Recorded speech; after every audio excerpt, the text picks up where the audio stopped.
দুর্নীতি এবং অনিয়মের অভিযোগে রাজশাহী নার্সিং কলেজের অধ্যক্ষের অপসারণের দাবি জানানো হয়েছে। অধ্যক্ষের পদত্যাগের এক দফা দাবিতে নার্সিং শিক্ষার্থীরা বিক্ষোভ কর্মসূচি পালন করেছেন।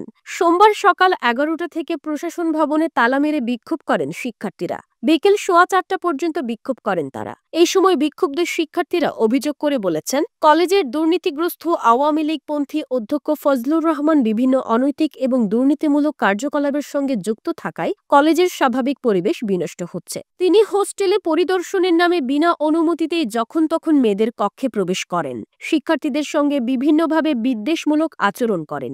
অন্যায়ের প্রতিবাদ করলে শিক্ষার্থীদের ফলাফল নিয়ে হুমকি দেওয়া হয় এবং বিভিন্ন রকমের ভয়ভীতি দেখানো হয়। এ সময় নার্সিং শিক্ষার্থীরা কলেজের অধ্যক্ষের অপসারণ দাবি করেন এবং কলেজের সুষ্ঠু পরিবেশ চান।